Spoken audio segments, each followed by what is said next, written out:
She stood barefoot in the snow, staring up at the most feared man in Boston, and asked him a question no one had ever dared to ask him. "Do you know anyone who would want a child like me?" That one sentence broke something inside a man who had not felt anything in over 20 years. A man who had built an empire out of fear suddenly found himself unable to walk away from a little girl who believed she was worthless. But what he didn't know, what no one knew, was that saving her would start a war that would shake the entire city, and force him to choose between his power and his heart. If stories like this move you, if you believe kindness still matters in a cold world, make sure you subscribe, because some stories don't just entertain, they stay with you. Boston. Christmas Eve, the kind of cold that doesn't just touch your skin. It cuts straight into your bones. The streets were quiet, empty, like the whole city had decided to hide from the night. Outside Thornton's Crown, the most expensive restaurant in the city, golden light spilled onto the icy pavement. Inside, rich families laughed, glasses clinked, soft music played. The kind of place where people forgot the world outside even existed. But just a few steps away, in a narrow alley beside the restaurant, there was a child. She sat curled against a brick wall, so still, so small, she almost looked like part of the trash piled beside her. No coat, no shoes, just a thin, torn sweater, and a pair of worn-out pants that didn't even reach her ankles. Her feet were bare against the frozen ground, already turning dark from the cold. A security guard made his usual round, not really paying attention, until something moved. He stopped, squinted through the falling snow. At first, he thought it was just a pile of rags shifting in the wind. Then the rags looked up. Two big, hollow eyes, staring straight at him. The guard froze. He had seen poor people before, hungry people, desperate people. But this was different. This little girl didn't look scared. She didn't look hopeful either. She looked empty, like someone who had already given up, long before tonight. He stepped closer, raising his flashlight, and the light revealed her fully. Thin, so thin you could count every rib. Her lips cracked and bleeding. Her hands, gripping a small, handmade doll, like it was the only thing she had left in the world. The guard opened his mouth, ready to tell her to leave. This place wasn't for people like her. That was the rule. That was always the rule. But before he could say anything, she spoke. Her voice was barely there, rough, like she hadn't used it in days. "I'll do anything." The guard blinked. She swallowed hard, her tiny shoulders trembling. "Please, don't take me back." Those words hit different. Not, "Can I have food?" Not, "Can I stay warm?" Not even, "Please help me." Just, "Don't take me back." The guard felt something shift in his chest. Back to where? He didn't ask. Instead, he grabbed his radio, his voice unsteady for the first time in years. "I need the manager, East Alley, now." Within minutes, the manager arrived. And when he saw the girl, even he didn't argue, because something about her didn't feel like a simple problem. It felt like trouble. Big trouble. Upstairs, 3 floors above the warm lights and expensive laughter, Alexander Thornton sat at the head of a long table. A rich man. A powerful man. A man people feared more than they respected. At 37, he owned half the city, and controlled the rest through silence. Men twice his age waited for his approval. Men stronger than him avoided his eyes.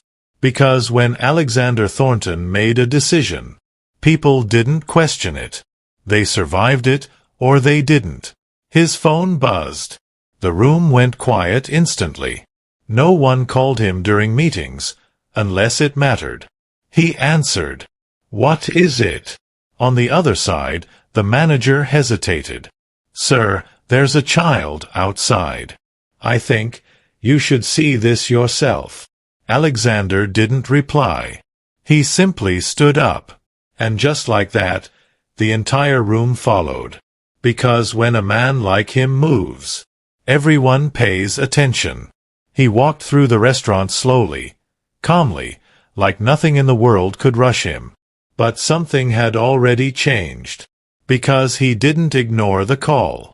And men like him usually ignored everything. The cold hit him the moment he stepped into the alley. Sharp, brutal, unforgiving. His eyes landed on the guard first, then the manager, and then her. The little girl sat exactly where she had been, curled into herself, clutching that broken doll. She didn't look up, didn't move, didn't react, like she had already accepted whatever was about to happen. Alexander studied her the way he studied everything. Carefully, quietly. No shoes. Skin damaged from cold. Clothes barely holding together. A body too small for her age. But then, his gaze stopped. Her hands. Small, fragile, covered in scars. Burn marks. Old ones. Not accidents. Not mistakes. Deliberate. Repeated. Pain given slowly, over time. And just like that, the most feared man in Boston froze. Because for a second, he wasn't standing in that alley anymore. He was somewhere else. Somewhere from a long time ago. And those small hands reminded him of someone he had failed to save. The snow kept falling. The city kept moving. But in that narrow alley, time stood still. And for the first time in decades, Alexander Thornton felt something break inside his chest. He took one step forward, and the little girl flinched. He stopped immediately. That single flinch, it wasn't fear of the cold. It wasn't even fear of him. It was something deeper. The kind of reaction a child only learns after being hurt again and again, until their body remembers pain before it even arrives. Alexander lowered himself slowly, carefully, onto one knee. The snow soaked through his trousers, the cold biting into him. But he didn't move. For the first time in years, he made himself smaller, less threatening. "I'm not going to hurt you," he said quietly. His voice didn't carry the weight it usually did. No command. No authority. Just something softer. The girl didn't respond. Her eyes stayed down, fixed on the ground, like looking up wasn't allowed. Like looking up had consequences. A long silence passed between them. Snow fell heavier now, covering her bare feet, but she didn't even react. "I won't stay long," she whispered suddenly. Her voice sounded tired, not just physically, but tired in a way no child should ever be. "I can clean. I can wash dishes. I don't need much food." She swallowed, her fingers tightening around the little doll. "Just one night, please." Alexander felt his jaw tighten. She wasn't asking for help. She was negotiating, offering herself like she had done this 100 times before. Like survival had turned into a transaction. "What's your name?" he asked. The question landed differently. Her shoulders stiffened. For a moment, it looked like she might not answer at all. Then slowly, painfully, she lifted her head. Her eyes met his. Dark. Hollow. But somewhere, deep inside, something flickered. Confusion. Maybe even disbelief. "No one," she said quietly. Her voice almost disappeared in the wind. "No one ever asks my name." That hit harder than anything else. Alexander didn't respond right away. He just looked at her, really looked. A child who had never been asked her name. A child who believed she had to earn the right to exist, even for a single night. Without another word, he moved. One arm slipped carefully under her legs, the other behind her back. and he lifted her. She weighed almost nothing. Too light. Too fragile. Like holding something that could break without warning. The girl froze in his arms instantly. Her whole body locked up, rigid, like she was waiting. Waiting for pain. Waiting for something worse. But she didn't fight. Didn't scream. Didn't even look at him. She just went still. Alexander stood up, holding her close, shielding her from the falling snow. Behind him, the guard and manager exchanged looks. Neither of them spoke. Because this wasn't normal. The most feared man in Boston, carrying a poor, half-frozen child through the back door of his own restaurant. Inside, the warmth hit them instantly. The kitchen fell silent. Chefs stopped mid-motion. Plates froze in the air. Everyone stared. A powerful man, dressed in a tailored suit, snow melting off his shoulders, holding a barefoot child like she mattered, like she belonged there, like she wasn't invisible. He walked through the dining area next. Rich guests turned their heads. Some whispered. Some frowned. Some looked uncomfortable. Because moments like this remind people of things they don't want to see. The difference between those who have everything and those who have nothing. Alexander ignored all of it. "Clear a private room," he said calmly. "Call Dr. Park." Marcus appeared almost instantly, like he had been waiting in the shadows. One look at Alexander's face, and he understood. No questions. No hesitation. "It's already being handled," Marcus replied. Minutes later, the room was ready.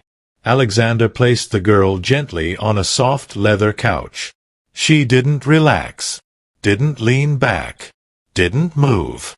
She sat upright, stiff, like sitting itself felt wrong. Like comfort wasn't something she trusted. A doctor entered shortly after. Come. Experienced. But the moment she saw the girl, her expression changed. She approached slowly. "Hey, sweetheart," she said gently. "I just want to check if you're hurt, okay?" The girl shook her head quickly. Too quickly. Panic flickered across her face. "No. I'm fine. I'll be good." Alexander noticed it. That fear wasn't about pain. It was about permission. Like being examined, meant she had done something wrong. "Take your time," the doctor said softly. It took a while. Longer than it should have. Soft words. Patience. Space.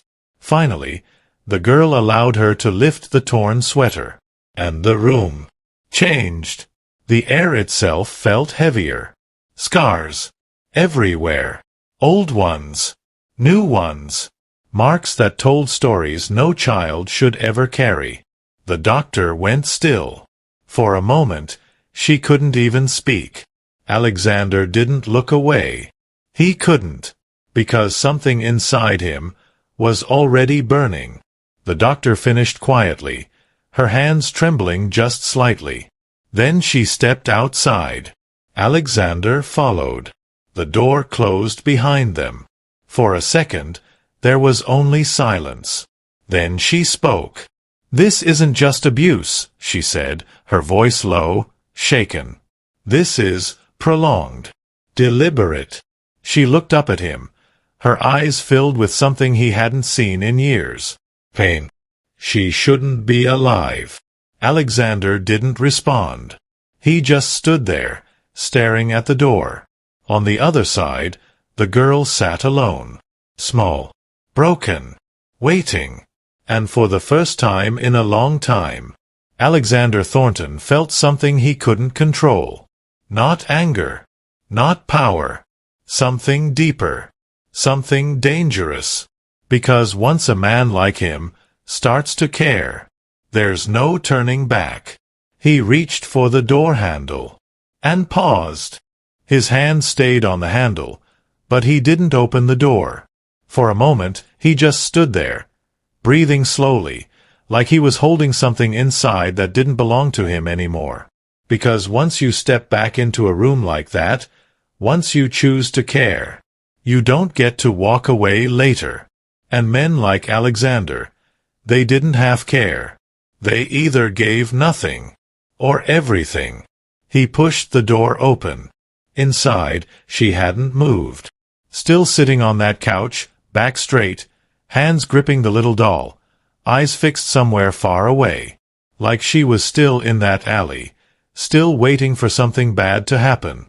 Alexander stepped in quietly. He didn't go too close this time. He gave her space. "You're safe here," he said. The words sounded simple, but they carried weight. The kind of weight that comes from someone who doesn't say things they don't mean. She didn't answer, but her fingers tightened slightly around the doll. He noticed. Small things mattered. They always did. "Do you want something to eat?" he asked. A pause. Then a small shake of her head. Too fast. Too automatic. Like the answer had been trained into her.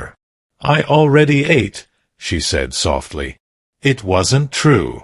He knew it. She knew it. But she said it anyway. Because asking for food probably came with consequences once. Alexander didn't argue. Didn't correct her. Instead, he walked to the small table beside the couch, picked up a glass of water, and set it gently in front of her. No pressure. No command. Just there. "If you get thirsty," he said. Her eyes flickered toward the glass, then back down.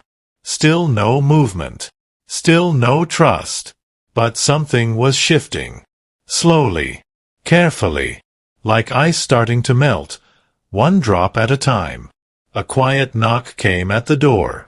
Marcus stepped in. "There's a room ready upstairs," he said. Alexander nodded once. Then looked back at her.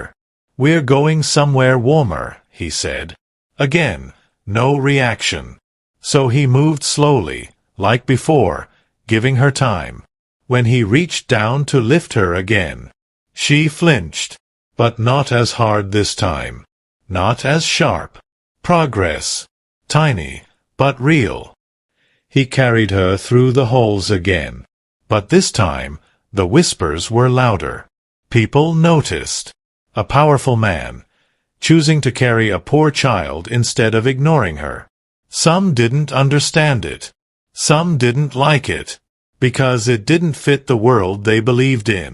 Upstairs, the door opened into a quiet, warm room. Soft lights. Clean sheets. A space that looked untouched. Safe. Alexander stepped inside and placed her gently on the edge of the bed. The mattress sank under her weight. She stiffened immediately. Her hands pressed into the fabric, like she wasn't sure she was allowed to touch it. Her eyes scanned the room quickly. Too quickly. Like she was searching for exits. Threats. Punishment. "This is yours," Alexander said. No response. He expected that. "Rest here tonight." She looked at the floor.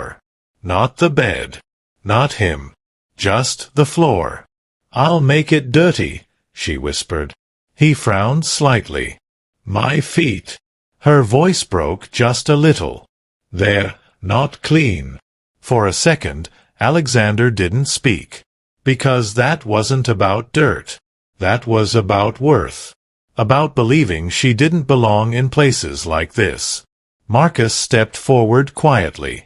Without a word, he crouched down, lifted her again, and placed her properly onto the bed. Gentle. Careful. Like she wasn't something fragile, but someone important. She didn't resist.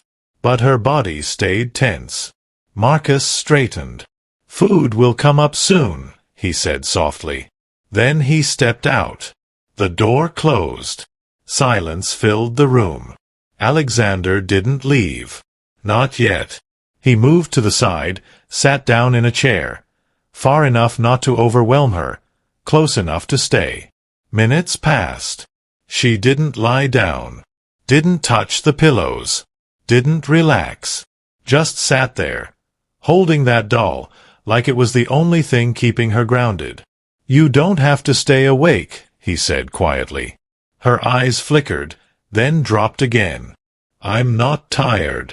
Another lie. But softer this time. Less automatic. He leaned back slightly. "You can sleep," he added. "No one will wake you." That word again. No one. For a long time, nothing changed. Then slowly, she moved. Not toward the pillows. Not under the blanket. She slid off the bed. Alexander watched, but didn't stop her. She walked quietly across the room, her bare feet making no sound, and stopped at the closet. She opened it just enough, slipped inside, and curled up in the corner. Small. Hidden. Safe in the only way she understood. Alexander's chest tightened, because now it made sense. Beds were too open, too exposed, too vulnerable. Closets. Closets meant control. He didn't go to her, didn't pull her out, didn't force anything. Instead, he stood up, walked to the lamp, dimmed the light, then took a blanket from the bed. He approached slowly, stopping just outside the closet. "I'm leaving this here," he said. He placed the blanket gently at the entrance. Not on her. Not touching. Just close enough. So she could choose. He stepped back. Waited. Nothing. Then, after a few seconds, a small hand reached out, pulled the blanket inside. That was it. That was the moment. The first choice she made, without fear. Alexander turned quietly, walked to the door. But before he stepped out, he looked back. She was still curled up, barely visible in the shadows. But now, covered. A little warmer. A little safer. He left the room, closing the door softly behind him. Down the hallway. Marcus was waiting. "She didn't take the bed?" he asked. Alexander shook his head. "No." Marcus exhaled slowly. "She'll get there." Alexander didn't answer, because he wasn't thinking about the bed. He was thinking about something else. Something heavier. A child who didn't believe she deserved comfort. A child who apologized for existing.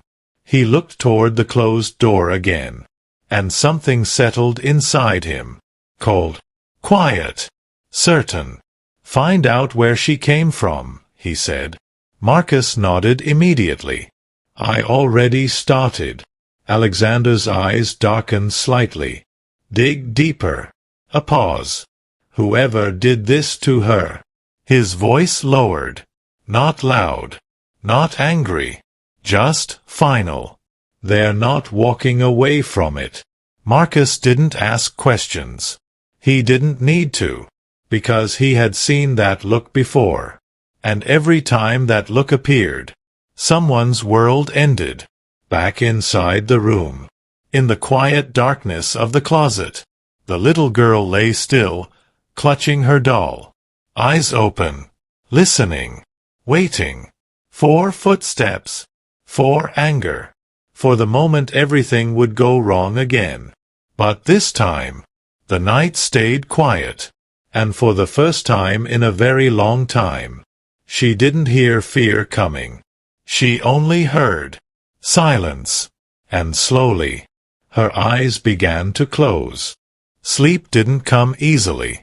It never had. Even as her eyes closed, her body stayed tense, like it was waiting for something to break the silence.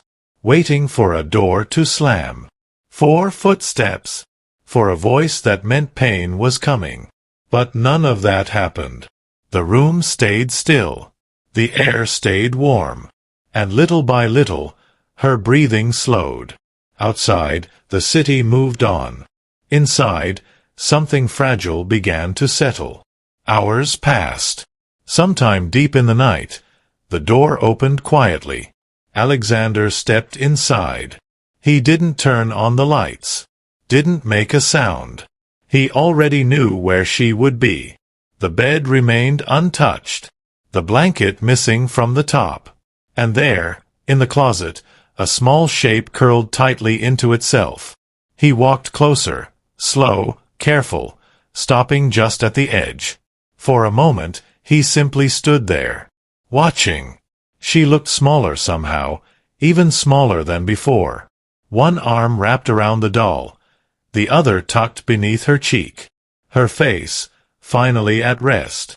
Not peaceful, but not in pain either. And that alone meant something. Alexander leaned against the wall beside the closet, lowering himself quietly to the floor. He didn't reach for her, didn't wake her. He just stayed, because somewhere deep inside, he understood something no one had ever taught him. Some people don't need words. They need presence. Time moved slowly. Minutes turned into hours. And for the first time in years, Alexander Thornton didn't check his phone, didn't think about business, didn't think about power. He just sat there, in silence, beside a child who had nothing. Morning came quietly. Soft light filtered through the curtains. The city outside started to wake. Inside the closet, her eyes opened instantly. No confusion. No stretching. No slow waking. Just alert. Sharp. Like she had never really been asleep at all. Her gaze moved quickly, scanning the space. And then she saw him. Alexander was still there. Sitting on the floor, exactly where he had been. Her eyes widened slightly. Confusion. Maybe even disbelief. He noticed. "I said I'd stay," he said softly. She didn't answer. But something in her expression shifted. Just a little. Carefully, slowly, she pushed herself up. Her body stiff from the position. Her movements quiet, controlled. She didn't step out right away. Just stayed there, half-hidden, watching him. "You can come out," he said. No pressure. No command. Just permission. A long pause. Then she moved. One small step. Then another. Until she stood just outside the closet. Still holding the doll. Still unsure. Her eyes dropped to the floor again. "What do you usually do in the morning?" he asked. The question caught her off guard. Her fingers tightened. "I clean," she said quietly. The answer came fast. Too fast. Like it had been drilled into her. Alexander exhaled slowly. "You don't have to clean here." Silence. She didn't believe him. That much was obvious. Her shoulders stayed tense. Her gaze stayed low. "Then what should I do?" she asked. And there it was. The question that broke something again. Not what do I want? Not what can I do? But what should I do? Like her existence depended on instructions. Like she didn't know how to just be. Alexander stood up slowly. "You can eat breakfast." A pause. "And after that, you can rest." She shook her head slightly. "I don't need rest."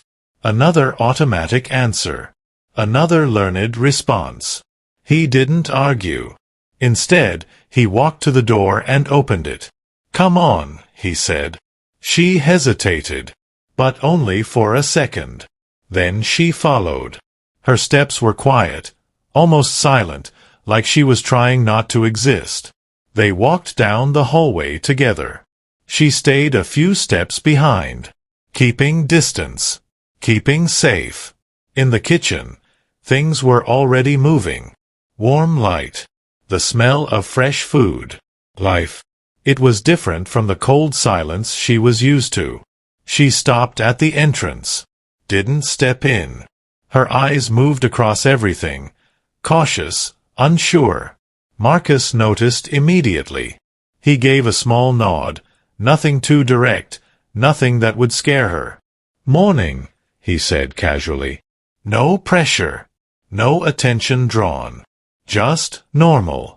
Alexander gestured slightly. "It's okay." She stepped inside. Slowly. Like crossing into a world she didn't belong in. A plate was already being prepared. Warm food. Real food. Not scraps. Not leftovers. Something made for her. When it was placed in front of her, she froze. Her eyes locked onto it, like it might disappear. Or like taking it might cost her something. "You can eat," Alexander said. She didn't move. "I'm not allowed," she whispered. The words came out softer than anything she had said before. And heavier. Because they weren't about this moment. They were about everything before it. Alexander leaned slightly closer. "Here you are." That was it. No long speech. No explanation. Just truth. She reached forward slowly, her hand trembling just a little. She picked up a small piece. Hesitated. Then ate it. Her eyes closed for a brief second. And something passed across her face. Something almost forgotten. Warmth. She quickly looked around, like she wasn't supposed to feel that. Then, quietly, she took another bite. No one said anything. No one rushed her. They just let her eat. At her pace. At her comfort. And for the first time, she didn't look like she was surviving. She looked like a child. Just for a moment. Just a glimpse. But it was there. Alexander watched from a distance.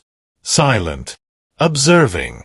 And deep inside, something was shifting again. Because this wasn't just about helping her anymore. This was about something bigger. Something personal. Marcus stepped closer, lowering his voice. "We're getting information," he said quietly. Alexander didn't look at him. "Good." Marcus paused. "There's more to this." That made Alexander glance over. Marcus's expression was serious. Careful. Whoever she came from. A beat. "They're not small." The air changed. Just slightly. But enough. Alexander's gaze darkened. He looked back at the girl. Still eating slowly, carefully, like every bite mattered. Like it could be taken away at any second. And in that moment, something inside him settled completely. Not doubt. Not hesitation. Decision. Because this wasn't just a child anymore. This was something someone had broken. Something someone had tried to erase. And now, it belonged under his protection. Marcus leaned in slightly. "There's a name," he said. Alexander's eyes lifted. "Say it." Marcus didn't speak right away. Because even he knew. Once that name was said, there would be no going back. He finally exhaled. And opened his mouth. Derek Shaw. The name hung in the air, quiet, heavy, like something that didn't belong in a place this calm. Alexander didn't react right away. He just stood there, still, his eyes resting on the girl across the room. She was eating slower now. Careful. Like she was stretching the moment, making it last as long as possible. Former military, Marcus continued under his breath. History of violence. Multiple complaints, never stuck. Alexander's jaw tightened slightly. "Connected?" he asked. Marcus nodded once. "Not directly. But there's movement around him. People who don't usually get involved with someone like that are watching him." That was enough. Alexander understood what that meant. This wasn't just one broken man hurting a child. This was something organized. Something bigger. His gaze shifted again, back to her. She had stopped eating. Not completely, just paused. Her hand hovered over the plate, like something inside her had changed. "Why'd you stop?" Alexander asked, his voice calm. She didn't look up. "I should save some," she said quietly. "Another habit. Another survival rule." His expression softened just a fraction. "There will be more," he said. A pause. Then she slowly shook her head. "There's never more." That one sentence wasn't loud, but it carried years inside it. Years of not knowing where the next meal would come from. Years of learning that if you didn't save something, you might not get anything later. Alexander didn't argue, didn't force her to believe him. Instead, he walked over, picked up another plate, and placed it beside hers. Fresh, warm, untouched. Her eyes flickered to it, then back to her own. He stepped back again. "Still more," he said. Simple, clear. No pressure. She stared at the second plate for a long moment. Then, slowly, she took another bite from her own. Not hiding it. Not rushing. Just eating. Marcus watched quietly from the side. He had seen men break under pressure. Seen powerful people crumble. But this was different. This was a child, learning something new in real time. And somehow, that felt heavier than anything else. Alexander turned slightly. "Keep digging," he said. Marcus nodded. "I will." But before he could step away, something stopped him. A small voice. "Sir." Both men looked over. She was staring at the table, not at them. Her fingers twisted slightly in the fabric of her sweater. "Am I allowed to stay here today?" The question landed softly, but it cut deeper than anything else. Allowed.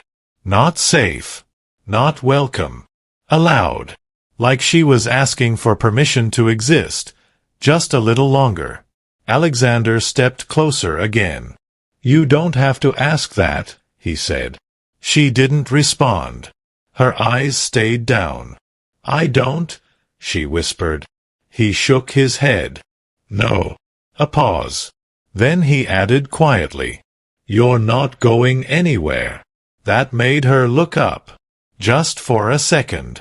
Their eyes met. And in that moment, something fragile moved between them. Not trust. Not yet. But something close. Something trying to grow. She quickly looked away again, like it was too much.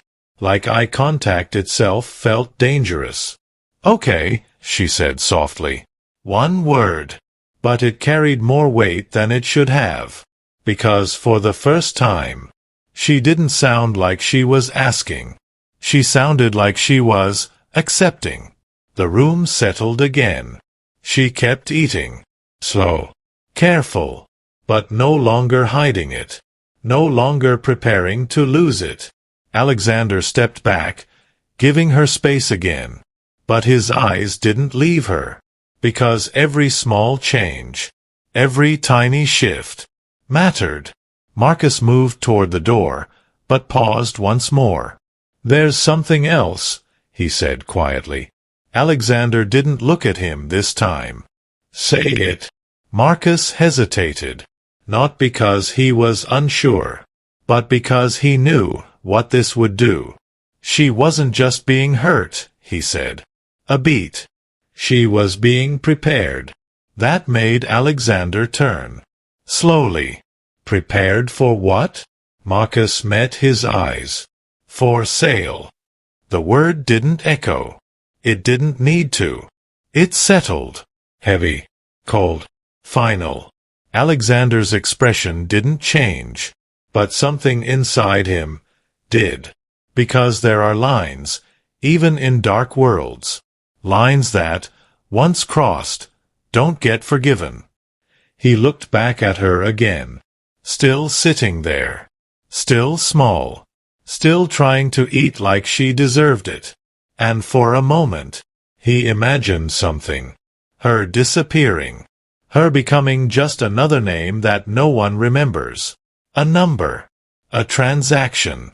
Gone. His hand clenched slightly at his side. Not happening, he said quietly. Marcus didn't respond. He didn't need to, because that tone, that calm, it meant something had already been decided. Across the room. She finished her food. Not all of it, but more than before. She placed the fork down carefully, like even that needed permission. Then she sat still, waiting for what came next. Alexander walked over again.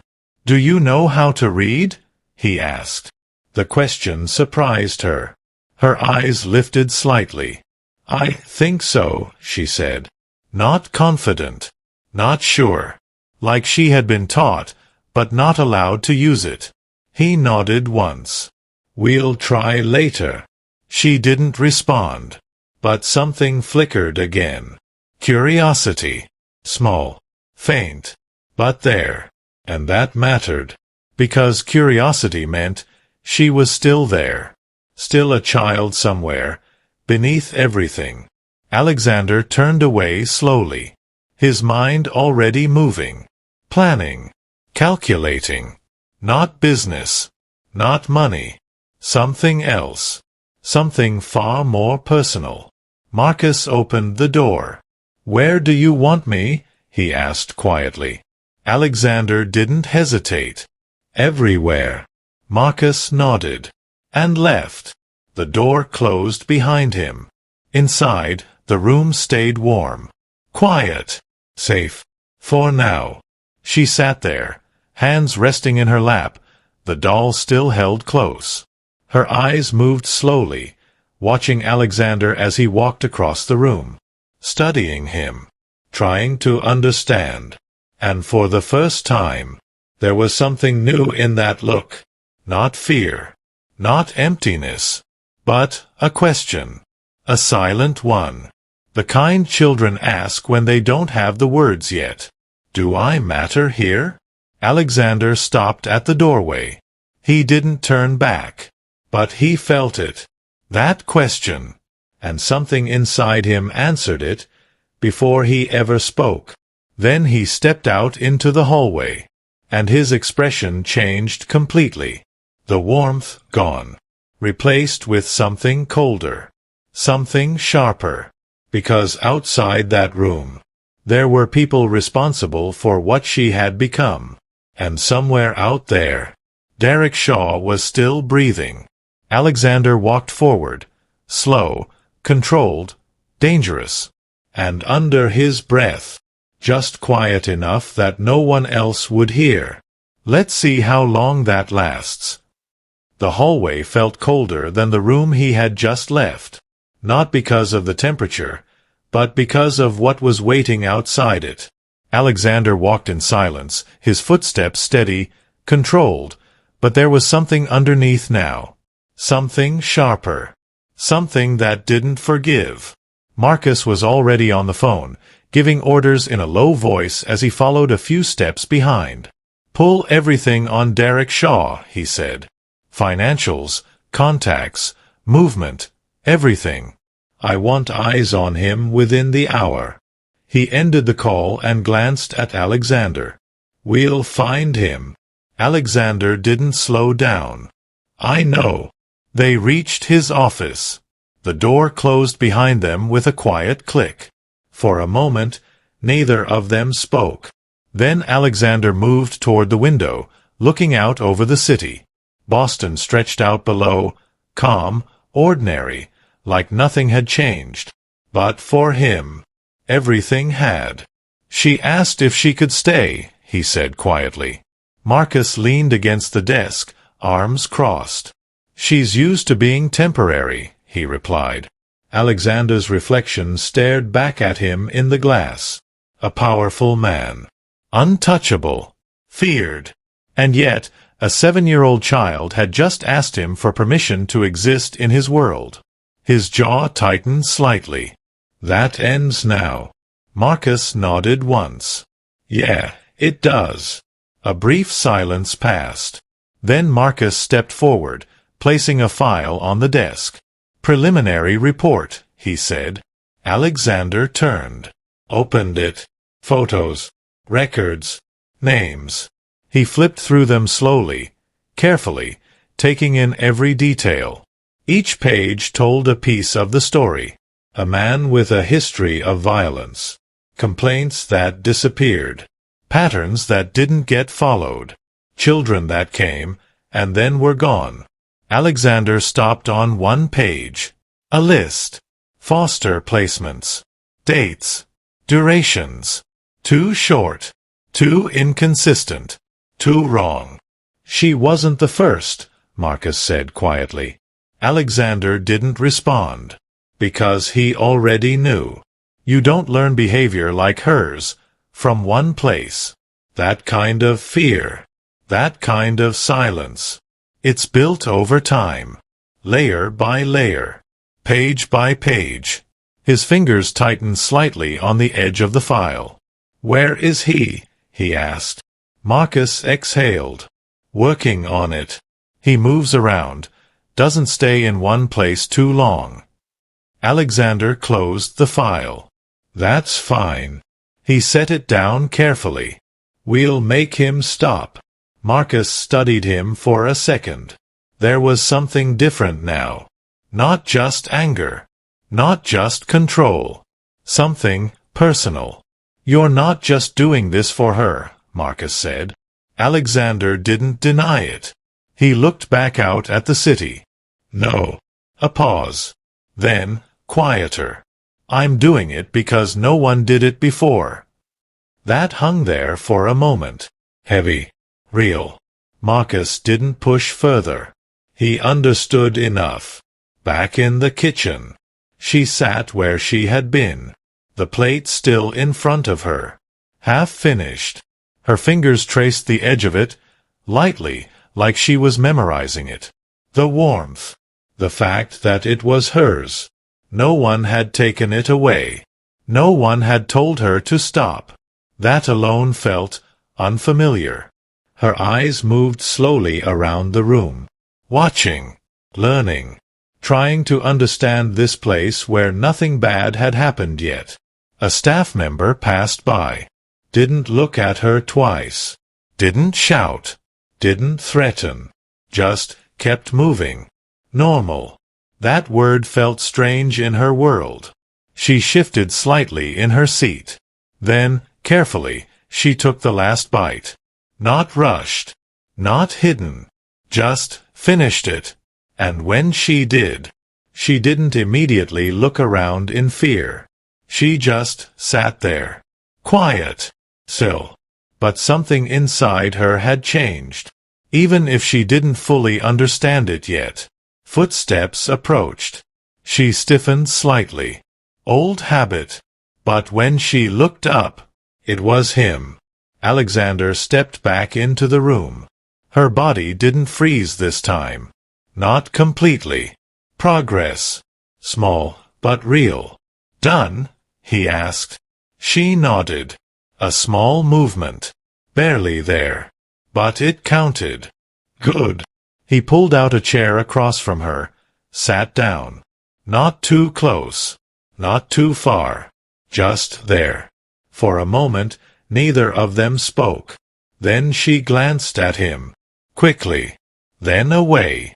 Like she was still figuring out if she was allowed to look.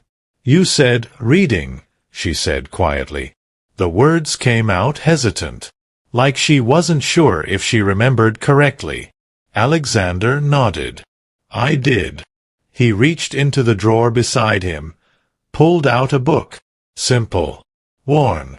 The kind of book meant for a child. He placed it on the table between them. She stared at it. Didn't touch it. Go ahead, he said. Another pause.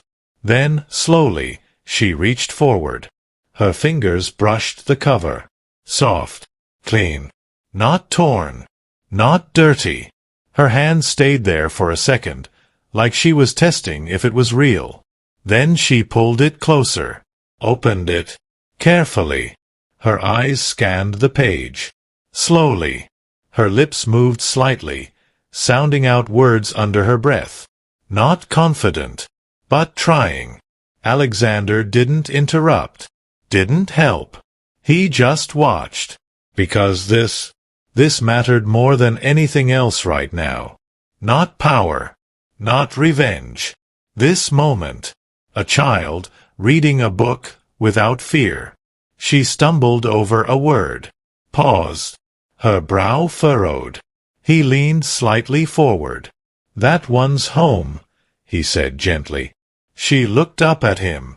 For a second, their eyes met again. Longer this time. Then she looked back down. "Home," she repeated softly. The word felt strange. Heavy. Like it didn't belong to her. She read it again. Slower. More carefully. And something shifted in her expression. Just a little. Not understanding. Not yet. But something. Alexander leaned back again, letting her continue. The room stayed quiet. Peaceful. But outside that peace, things were already moving. Marcus stepped into the doorway again. Didn't interrupt. Just waited. Alexander noticed. Stood up slowly. "I'll be right back," he said. She didn't respond. But she didn't stop reading either. He stepped out into the hallway. Marcus leaned closer. "We found him." Alexander's eyes sharpened. "Where?" Marcus hesitated for just a second. Then answered. "Closer than we thought." A pause. "He's already in the city." The silence that followed was different. Because now, this wasn't just a search anymore. This was a countdown. And inside the room behind them, a little girl quietly whispered the word again. "Home. Home." The word lingered in the quiet room. Soft, uncertain, like something fragile being held for the very first time. Outside the door, everything was changing. Alexander didn't waste a second. "Where?" he asked again. Marcus gave him an address. Old building. Near the harbor. The kind of place where people don't ask questions. The kind of place where things disappear. Alexander nodded once. "Lock this place down." Marcus didn't hesitate. "It already is." A beat. "You going alone?" Alexander's eyes didn't shift. "Yes." Marcus exhaled slowly. "Then I'm right behind you." No argument. No discussion. Just loyalty. Inside the room, she kept reading. Slow. Careful. Her finger tracing each word, like she was learning more than letters. Like she was learning something bigger. Something she had never been given before. A sense of belonging. Footsteps returned. She looked up. Alexander stood there again. But something about him had changed. Colder. Sharper. Like the man from the alley had come back. Her body tensed slightly. He noticed. And just like that, his expression softened. He stepped closer. "Keep reading," he said gently. Her shoulders relaxed just a little. He reached down, placing something beside her on the table. The doll she had been holding earlier. She hadn't even realized she'd set it down. Her fingers immediately found it again. Safe. Familiar. She looked up at him. "You're leaving?" she asked. The question was small, but it carried something new. Concern. Alexander paused. Then he crouched slightly, bringing himself to her level. "I need to take care of something," he said. A pause. Then, steady. "But I'm coming back." She stared at him, searching his face, trying to measure the truth in his words. Because promises, in her world, didn't last. "People say that," she whispered. "They don't always mean it." Alexander didn't look away. "I do." Simple. Clear. Certain. She held his gaze for a second longer, then gave the smallest nod. Not full trust. Not yet. But belief. Enough. He stood, turned, and walked out. This time, the warmth stayed behind him. Because what he carried now wasn't just anger. It was purpose. The ride was silent. No sirens. No noise. Just two men moving through the city like something inevitable. The building came into view. Dark. Quiet. Waiting. Marcus stepped out first. Checked the surroundings. Clear. Alexander followed. The door wasn't locked. Of course it wasn't. People like Derek Shaw never expected consequences. They expected fear. They expected silence. Inside, the air was stale. Cold. Wrong. Alexander moved forward slowly. Each step deliberate. Each breath controlled. A sound echoed from deeper inside. A voice. Angry. Frustrated. Derek Shaw. He was there. Marcus stayed back. This wasn't his moment. This was something else. Something personal. Alexander stepped into the room. Derek turned. For a second, he didn't recognize him. Then he did. And everything changed. Fear. Real fear. You? Derek stepped back slightly. I knew someone would come looking, but he didn't finish. Because the look in Alexander's eyes wasn't negotiation. It wasn't business. It wasn't even anger. It was final. You hurt her, Alexander said quietly. Derek laughed nervously. Look, man, you don't understand. Kids like that, they're nothing, they. The words never finished. Because in that moment, Alexander moved. Fast. Precise. Not wild. Not reckless. Controlled. Every bit of power he had, focused. Not for revenge. For justice. Derek fell. The room went silent. And for the first time, there was no one left to hurt her. Minutes later, it was over. Marcus stepped forward. It's done. Alexander didn't respond right away. He just stood there, breathing slowly, letting it settle. Not satisfaction. Not pride. Just closure. Because some things don't need celebration. They just need to end. The ride back felt different. Quieter. Lighter. The building welcomed him with warmth again. And for once, he didn't feel out of place in it. He walked straight to the room. Pushed the door open. She was still there. Sitting at the table. The book open. The doll beside her. Waiting. She looked up instantly. The moment she saw him. Her body moved. Not away. Toward him. Just a step. But enough. He stopped. And for the first time, he smiled. A real one. Small. But real. I told you, he said softly. I'd come back. She didn't say anything. Didn't need to. Because something had changed. Something real. She walked closer. Slowly.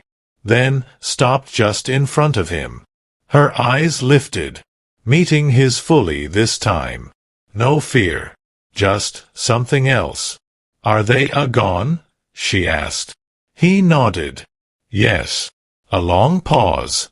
Then she said something that no one had ever taught her. Something that came from somewhere deep inside. Then, I don't have to run anymore. Alexander shook his head. No. Her breath caught slightly. And then, for the first time in her life, she didn't look like she was surviving. She looked like she was free. She stepped forward. Carefully. Then wrapped her small arms around him. Not tight. Not desperate. Just there. And Alexander, the man who had everything, stood still. Because in that moment, he understood something he had missed his entire life. Power doesn't save people. Money doesn't heal pain. Fear doesn't build anything that lasts. Only this. Only love. Only kindness. Only choosing to protect instead of destroy. That's what changes everything. He placed a hand gently on her back. Not as a ruler. Not as a man in control. But as someone who had finally found something worth protecting. And maybe something worth healing. Because sometimes the most feared man in a city is the one who needed saving too. And sometimes the smallest voice is the one that changes everything. If this story touched your heart, subscribe for more, and tell me in the comments where you're watching from.